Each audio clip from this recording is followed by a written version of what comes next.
Hello and welcome to my channel. I'm Fornax and today I'm doing my second ever Q&A video. I will be answering questions from my patrons, guildies, Twitter followers, YouTube viewers, and just some general questions that are asked over and over again on my various videos.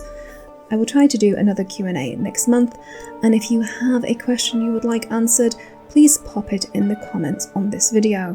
Do put the prefix question in front of your question so that I don't miss it. I can only guarantee to answer questions from patrons, but I will do my best, time allowing. So let's jump in, starting with Brian Adam Montreux, one of my lovely patrons. He has 3 questions, and question 1 is, would you rather be immortal or a time traveler that lives a normal human lifespan? And he's put approximately 18 years. Okay, so if these are my only options, I would go for being immortal, or as immortal as you can get in respect of the second law of thermodynamics. This is also not just because of that, but because of the arrow of time.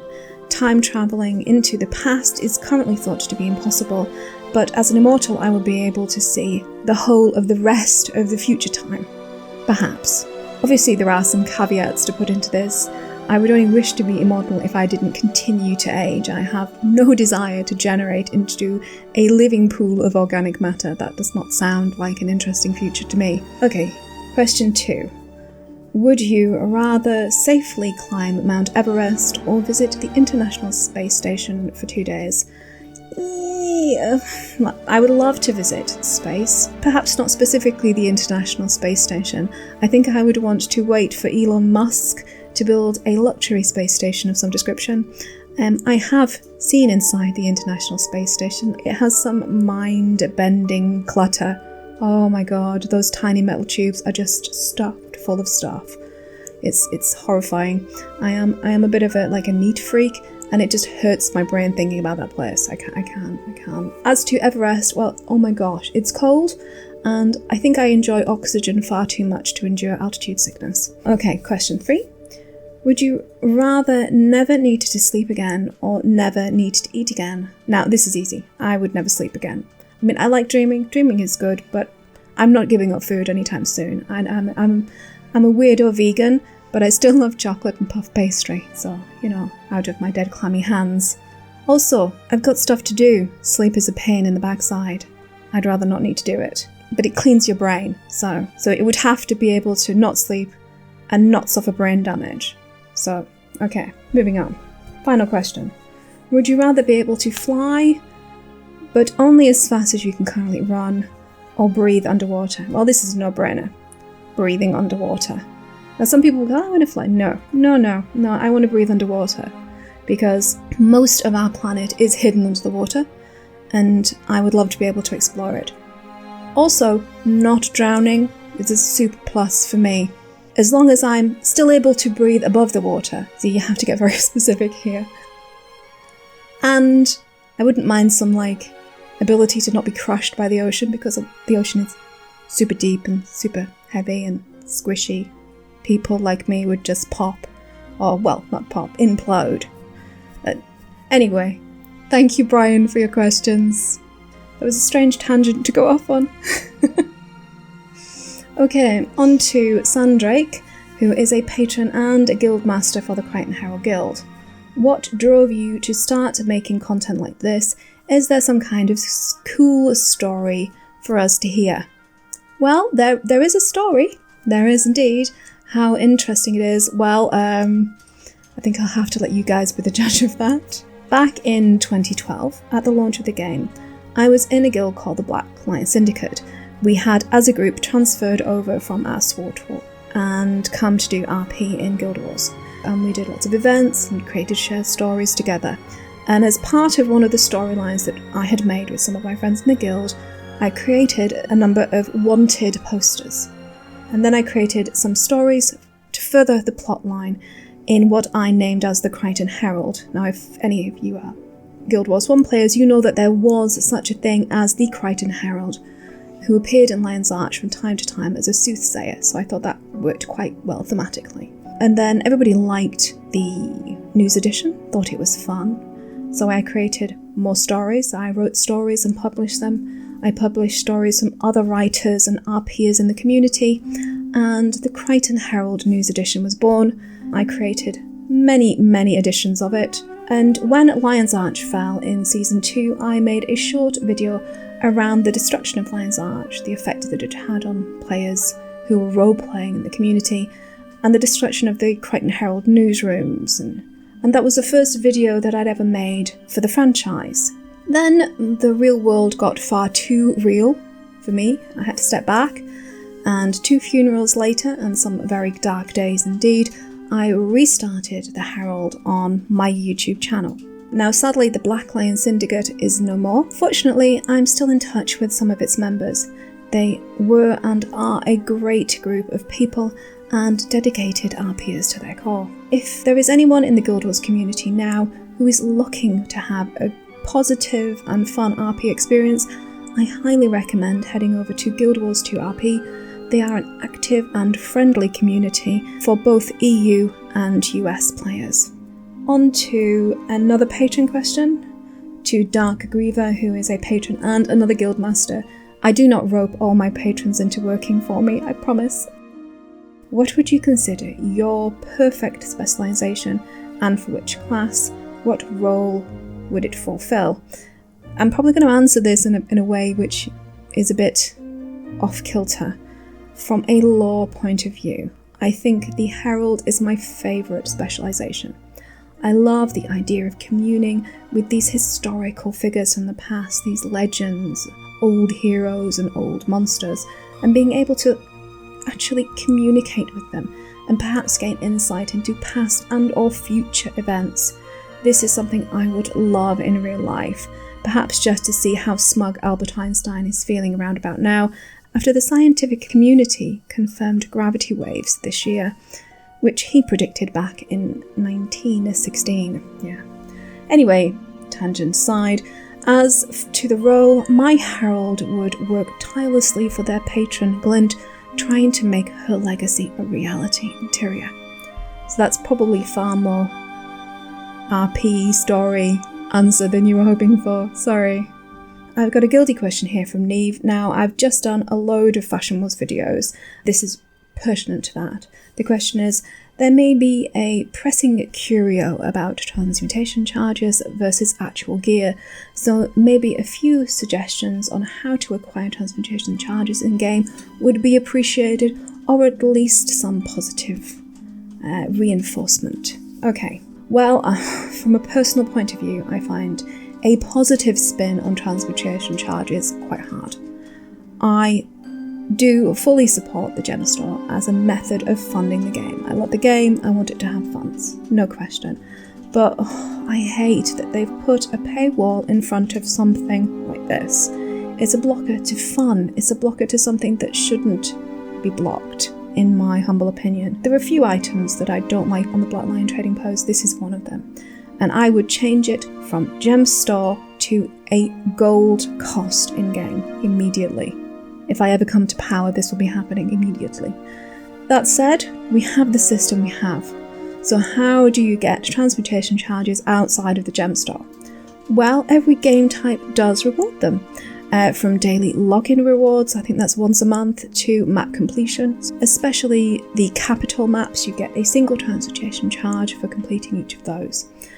And you can get transmutation charges from rewards from both PvP and World v World content, as well as reward tracks. So there is a number of ways to get them. I think the quickest way you can just accumulate them is via PvP, by simply doing dailies and running matches often. I will pop a link in the description below to a guide on farming them for anyone who's interested in that. On to a fellow gamer, Twitch streamer, Twitter follower, That Chow. He asks, have you ever considered going into voice acting? I started making content and putting out my narration into the world in March this year, and I had absolutely no idea that people would enjoy my voice or make comments about it. Now, I do see that some people in the community do like it, and it's certainly something to think about for the future. Honestly, at the moment, what I would like to do, narration and voice acting, work with other creators in the community and in the gaming community, so I'm very open to that. I think that would be fun and a good place to start. So the second question is, Also, as far as Guild Wars 2 content creators, whose voice is your favourite? I follow Wooden Potatoes, of course. I follow Mighty Teapot, he's a great guy. Great British accent, if you're a fan of a British accent, he has a good one.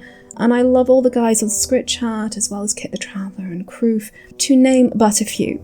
Peachy, Bogart, etc. But for voice acting, I really have to head into game and say that my all-time favourite Guild Wars 2 voice actor is John DiMaggio, who is the voice of Kanak. It's a twofer.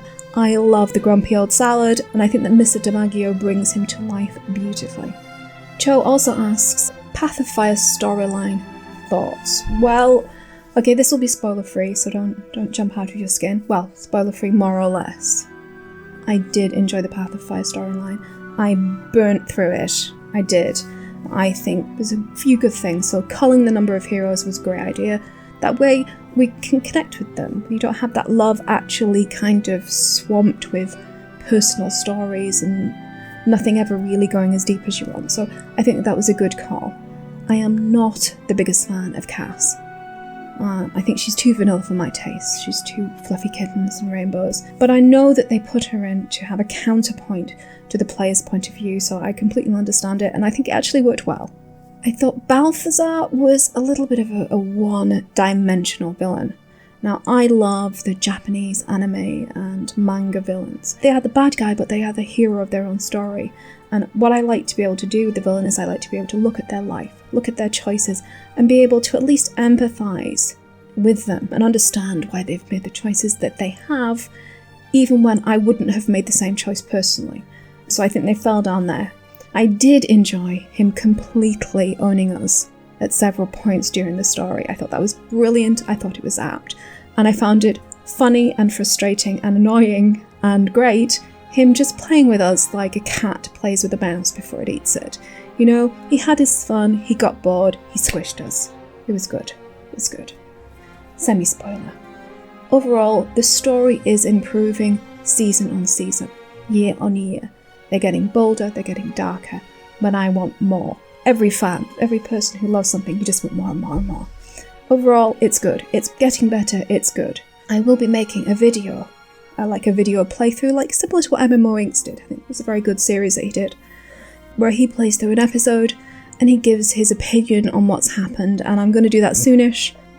Fellow gamer and Twitch follower Sanalek asked 2 questions. Question 1. If you lived in Tyria, what profession would you be and why?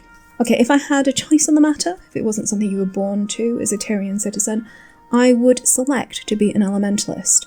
I love the idea of controlling and understanding the elemental nature of the world, and I think the elementalist skills could be used for far more kind of useful everyday things. For example, you'd never go thirsty as an elementalist. You would always have access to fire, so you would never need to be cold.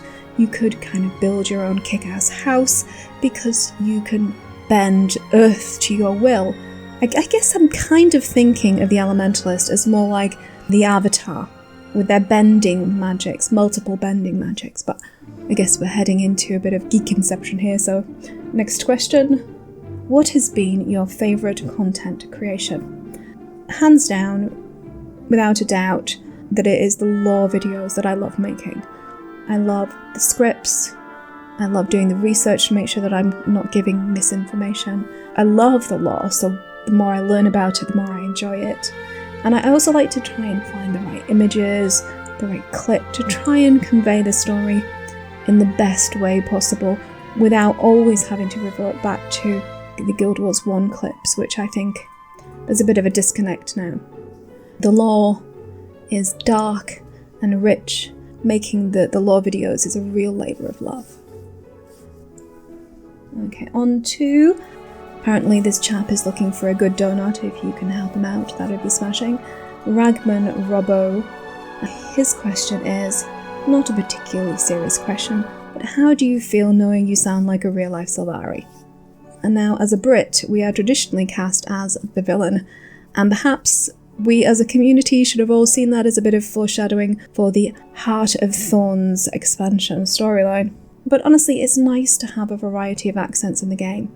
As a Sylvari player and a native speaker, When I hear Jennifer Hale's narration, I can occasionally, very, very occasionally hear her natural. She's an American Canadian. I can hear her accent slip in occasionally, but it's tiny, minor. She's got a beautiful voice work. Her voice is my second favourite in the whole game, so I'm very, very happy being a Sylvari player. What I do hope, if at some point in the future they decide to introduce a Scottish accent, oh please ArenaNet, use a Scottish voice actor. Don't do what WoW did. Don't, oh no, it's terrible. Don't do that. Now this is a question from Sergio Aguera, a YouTube viewer, and it's related to Fashion Wars. Any alternative to permafrost, as its price is ridiculous? I have to agree, it is redonkulous. That is crazy amount of gold. If you don't currently know, permafrost is going for about 1,300 gold on the trading post, so bonkers. Generally, the more exclusive dyes are painful to unlock, and again, I am not a fan at all of the Russian roulette gem store acquisition process for dyes. If you want them on the gem store, put them on the gem store, put a price, let people pick like you do for the birthday celebration packs. Don't make them jump through hoops, just give them the dyes they want. I don't like it. That said, again, we have the system we have, and I can suggest a few dyes that give the same brilliance without, you having to sell your vital organs on the black market. Okay, so here we go. The Frostbite blue and green from the same dye kit as the permafrost are good alternatives. They have the brilliance, they have a slight blue or green tinge. If you're looking for wanting to emulate the white better, go for the blue. The eye kind of doesn't see it as much as the green. But that said, they're still not cheap. So if you're happy to forego the eye-wateringness of the Jormag dyes, then I would suggest the Celestial dye and the white dye. They are both good options, and oh my goodness, they are far lighter on the purse. For getting a brighter metal dye from the pale palette that still picks up detail in the armour, I would highly recommend a Crushed Bone. I don't know how expensive that one is, but it's a very good one. Almost gives like a sheen, and I think it works really well. So I hope that helped people deal with my obsession with permafrost. If you're looking for an alternative to Shadow Abyss, I would say Abyss works fine. I would also say the Midnight dyes work well as well. So Midnight Ice and Midnight Fire work well. Again, if you're wanting it to be look more pure black, go for the Midnight Ice, because the eye seems to not register the blue tinge as much as a kind of underlying dark woody colour of the fire dye. Now I've had a few questions again around the Fashion Wars as to whether I will do a kind of fashion on a budget showcase top 10, and yes, I will absolutely do this. Limit myself to common and rare dyes. I will limit myself to easily attainable skins, all in-game. No gem store, no bells and whistles, no achievements. It will just be the standard dyes you can get from running the 5-mans, doing the content, that kind of thing, and crafting. Happy to do that. I do get asked a lot about the music that I use on my videos, and what I'm going to try and do in future videos is make sure all the pieces I use are named in the description so people can find them, because the music for Guild Wars 2 is outstanding and I use it exclusively in all my Guild Wars 2 content. I am fortunate enough that I have all the soundtracks from the franchise, so that's the Prophecies, Factions, Nightfall, Eye of the North, Guild Wars 2 Original, Heart of Thorns, and a few tracks from the Path of Fire soundtrack as well. People often ask about the intro music and the outro music.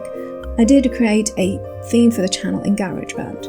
I did enjoy doing it. I would like to make some more music in the future. I have 0 music theory training though, so how tuneful my efforts will be or are is deeply questionable. So that's my Q&A for October, for better or worse. I want to thank everyone who took the time to ask questions, and I hope the answers were somewhat satisfying. Please do pop any questions you have in the comments below, and do give this video a thumbs up if you liked it, and a thumbs down if you didn't. And as always, thanks for watching.